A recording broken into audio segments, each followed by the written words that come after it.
Assalamualaikum warahmatullahi wabarakatuh. Jumpa lagi dengan channel Sejuta Kisah yang setiap hari selalu menghadirkan cerita-cerita menarik. Kali ini kami akan berbagi cerita yang berjudul 15 tahun anggap istri beban dan utamakan teman. Sekarang suaminya menyesal.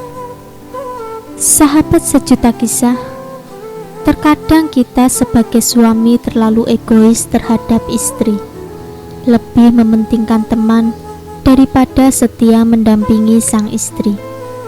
Jika suatu saat nanti jauh dari pasangan, barulah muncul perasaan menyesal karena telah menyia-nyiakan istri selama ini. Begitulah perasaan yang dialami oleh seorang suami dari Malaysia ini, yang kehilangan istri akibat kanker rahim stadium 4. Kisahnya dibagikan seorang wanita, sebut saja Mawar, yang merupakan sahabat almarhumah melalui sebuah postingan yang mengharukan di Facebook. Menurut Mawar, sahabatnya itu meninggal dunia setelah 3 bulan berjuang melawan kanker yang dideritanya. Alhamdulillah almarhumah menderita tidak lama. 3 bulan menderita sakit sebelum menghembuskan nafasnya yang terakhir pada subuh. Dia meninggalkan seorang suami bersama seorang putra yang masih kecil dan 2 putri yang masih bersekolah. Kata Mawar mengawali kisah haru ini. Kata Mawar, sebulan setelah kematian sahabatnya, suami almarhumah datang ke rumahnya bersama sekotak pakaian. Menurut si suami, sebelum meninggal, istrinya berpesan supaya sedekahkan semua pakaian miliknya yang masih layak kepada siapa saja yang memerlukan. Si suami tidak tahu kemana harus menyalurkan pakaian istrinya. Mungkin masih syok dan tidak dapat berpikir dengan jernih. Makanya diamanahkan kepada saya, kata Mawar.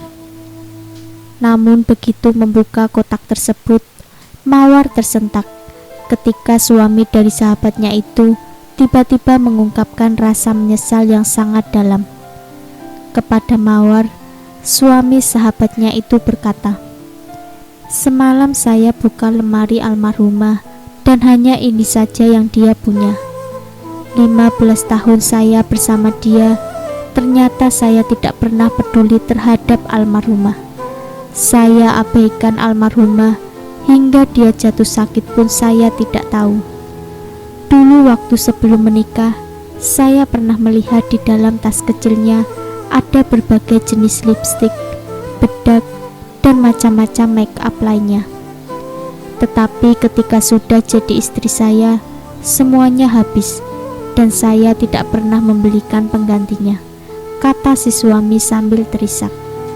Dengan wajah berlinang air mata, si suami mengungkapkan rasa penyesalan karena tidak pernah menghargai maupun melayani istrinya dengan baik semasa hayatnya.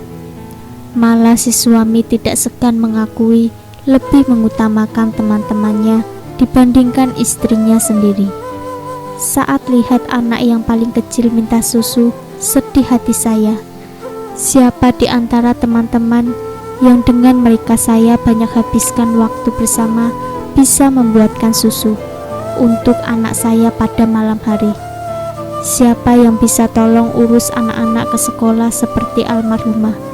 Siapa yang bisa temani si kecil bermain hingga jam 3 atau 4 pagi kalau bukan almarhumah? Ketika saya membuka HP almarhumah, sangat sedikit foto dia bersama saya. Hampir semuanya foto almarhumah dengan anak-anak. Sedangkan HP saya penuh dengan foto saya bersama teman-teman. Foto dia bersama saya bahkan tidak ada, ungkap si suami. Si suami menyesal bukan saja karena mengabaikan kewajibannya terhadap wanita yang telah diamanahkan kepadanya. Bahkan dia menganggapnya seakan-akan beban yang perlu ditanggung.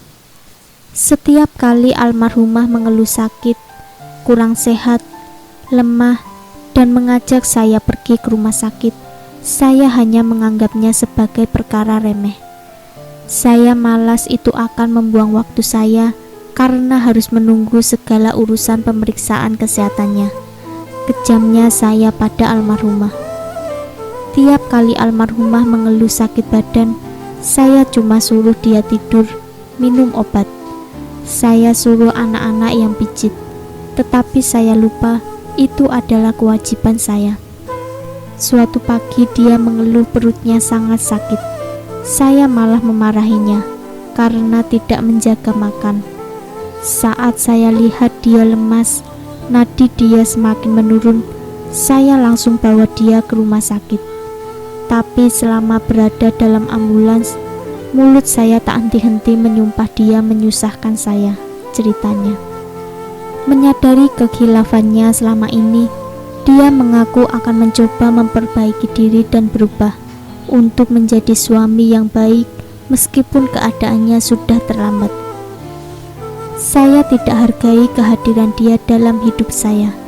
Sekarang satu-satunya wanita yang amat saya kasihi telah tiada. Dia sudah tinggalkan saya bersama jutaan kenangan dan kisah suka duka kami selama pacaran di bangku sekolah hingga ke jenjang pernikahan, ungkapnya dengan penuh air mata. Jangan lupa nantikan kisah terbaru dari kami. Sampai jumpa. Wassalamualaikum warahmatullahi wabarakatuh.